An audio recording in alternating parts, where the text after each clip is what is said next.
Over 11,000 attendees from 85 countries came together at Money 2020 USA in October and made plenty of headlines along the way.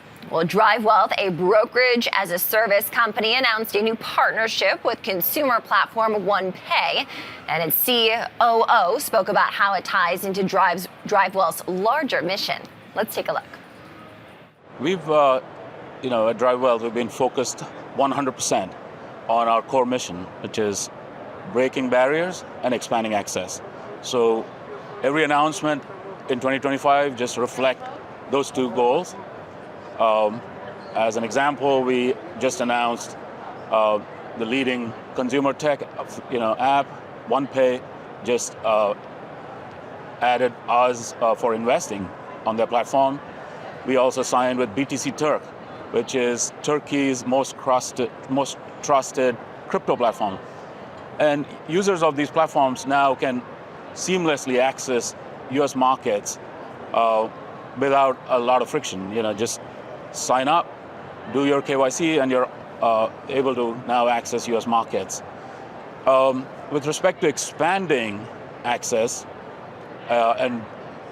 we've kind of had two different recent announcements. One is with overnight trading, right? Previously, there was a single ATS that offered overnight trading. Now it's become a multi-market ecosystem, and we announced that we are now connected to all three of those venues for overnight trading. Similarly, we just announced that we are enabling access to alt funds. So now, retail investors can actually access alts through our platform. So that's the broader theme. Like, we basically continue to invest our time and resource into making embedded investing possible. Then you talked to me about some of the ways that you think 24-hour trading is becoming much more of a necessity, knowing market sentiment for retail and institutional investors are like, they don't sleep, and maybe they don't want to be stuck to the traditional time schedule of investing in the markets. That's absolutely right. The next-gen investor is not, they don't live in the US, and even if they do live in the US, they don't actually operate by conventional market hours, right? They're attached to their phones, they are digitally native, they're mobile-heavy users, and they want to be able to trade when the news breaks, not next morning when the market opens. As you know, DriveWealth supports 100 partners that are global, and it's kind of important for us to be able to provide access to US markets during their waking hours. So if you're in Australia or New Zealand or India or Turkey or wherever, you need to be able to wake up and look at your portfolio and take the necessary actions. So forcing them to only trade during US market hours is, I think, passé. How do you see tokenization, or how do you hope maybe tokenization continues to change the way that investors ultimately have access to markets? Tokenization is actually a foundational shift. I mean, I'm from the dinosaur era, right? I've seen actually my first company that went public, I have a paper certificate showing ownership of shares. And then obviously we went to electronic book entry, and the next generation is going to understand tokenization as the only way to represent their ownership. However, in order for us to get there, we need the regulatory frameworks that would make it possible so that we can keep customer trust intact. And once you have that, tokenization has tremendous benefits, right? First of all, it's transparency of the blockchain. Second, it's fractionalization made easy.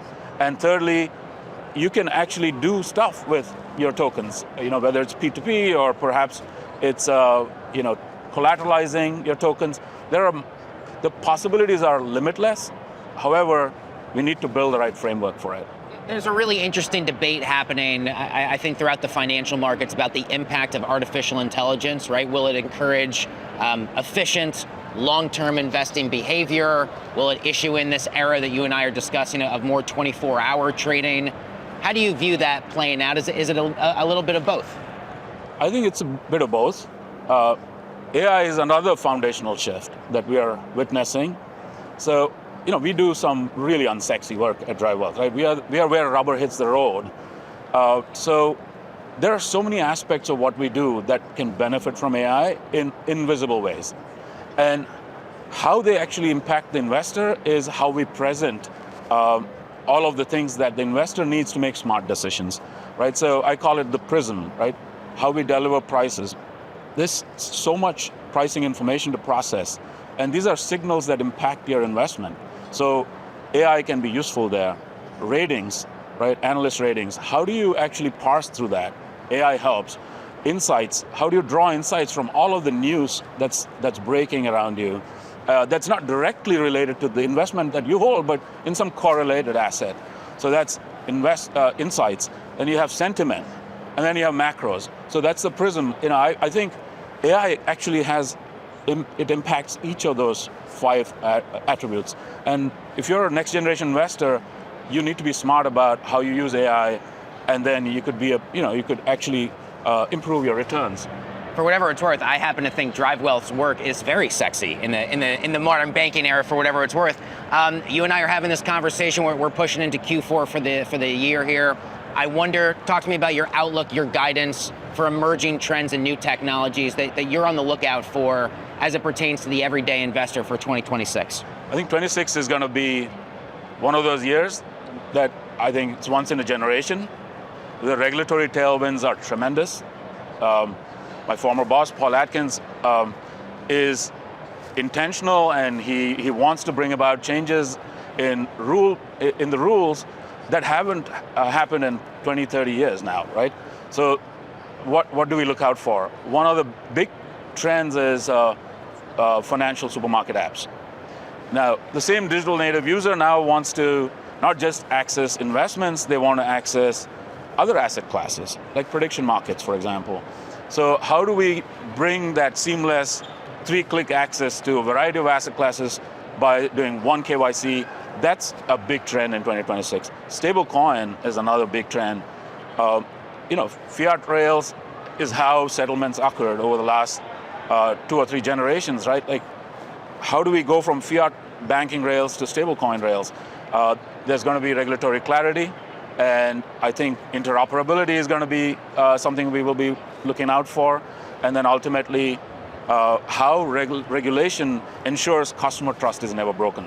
These are the 3 big trends, right? Clarity, consistency, customer trust.